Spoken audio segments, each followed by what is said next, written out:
So I want to talk about video games more on this channel because video games are really important to me and they've always been something that I've enjoyed.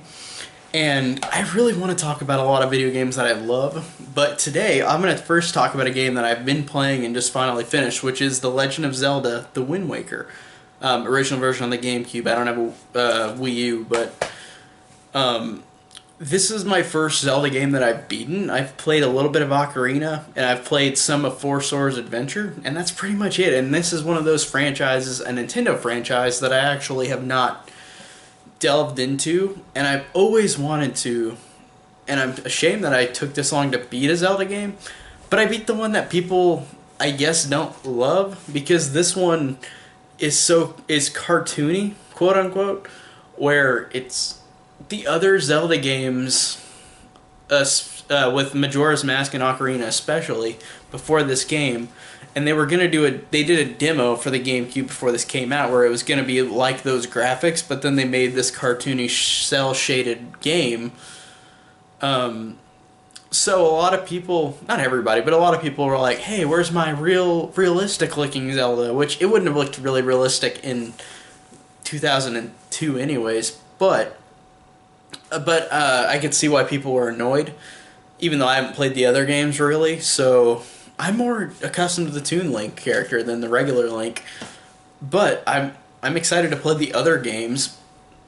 But this one, despite people not liking it because of that, I love this game. This is, like I said, this is the first one I've beaten from The Legend of Zelda. And this was incredible. Like, this blew me away. Everything about this, the characters, like how fun and like silly they are. The story is very simple, of course, but it's great. The animation is spectacular. The cel-shaded animation. And I've seen videos of the Wii U version. I've been watching Game Grumps walkthrough of Wind Waker since I beat it, and on the Wii U it even looks more incredible. So whenever I get a Wii U, I will buy it on there to replay it eventually. But even on the GameCube, this just looks amazing, even though it's more fuzzy now, because of course it's not HD or anything, but everything about this game has such a great,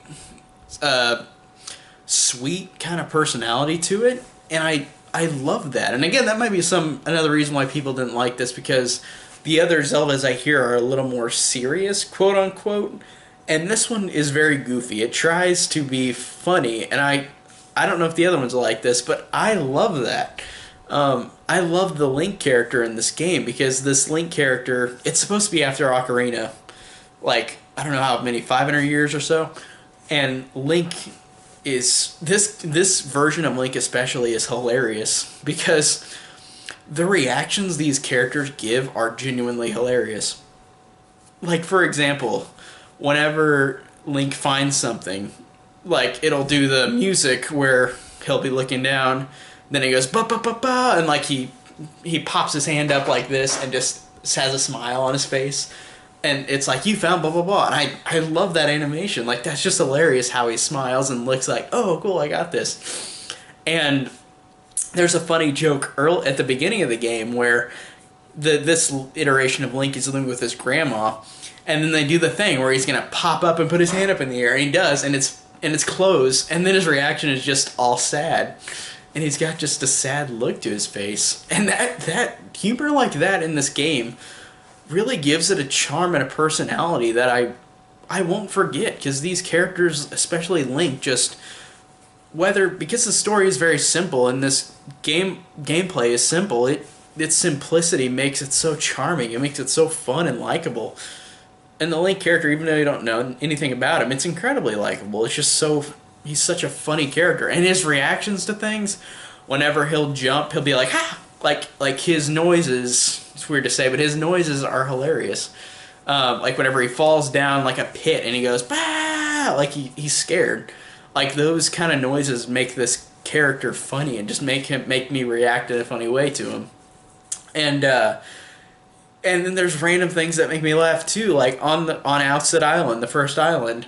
There's this one little kid who runs around with a snot bubble, or a snot drip that's literally down to like here, down to its neck, and this is weird to say, but it looks like a ball sack or something just like flying across his face, and that makes it hilarious because it's just so out there looking. Like, it just makes it funnier because of that. But the humor in this is really great. These characters and the animation make these characters look so fun and so sincere and just have such a great like they're just so funny and so likable, and the game is so sweet. And the gameplay is really good too because, like the other games, it's a dungeon. Like, you're in dungeons a lot, and you go and you have to figure out these clues to solve the dungeon.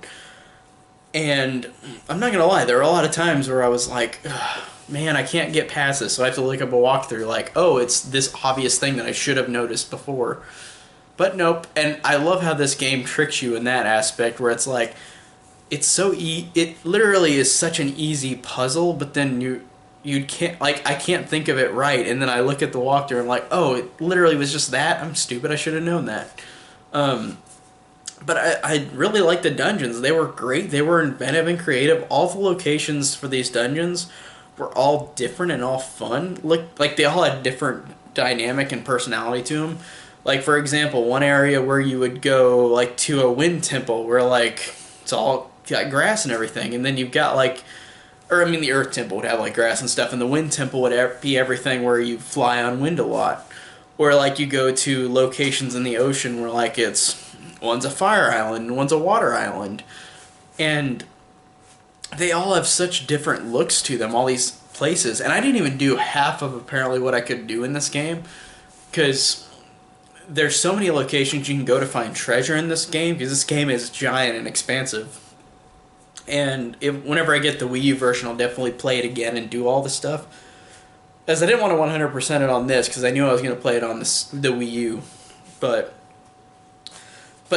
everything about this is great, except for one thing, and this isn't really, like, it's 2003, so I don't know if they could figure out a better way to incorporate the AI in this game, but the AI for these characters, that you have to have them react to you, is really annoying.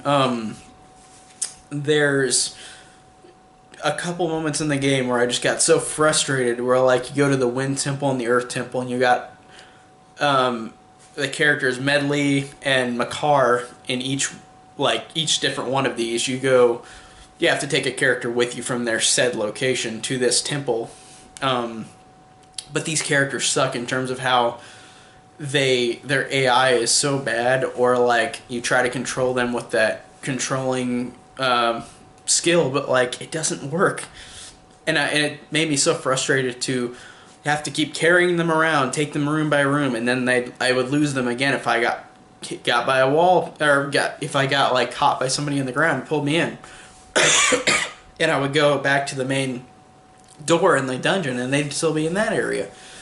It was really annoying with the secondary characters I had to use to take through the dungeons, and the ending battle, where I won't spoil it, I guess, but, like, there's a moment where you have this other character, an AI character, where you have to react to this other character doing something, but the final boss is so quick that you can't have the AI react strong enough to where you can react to the AI to destroy the villain.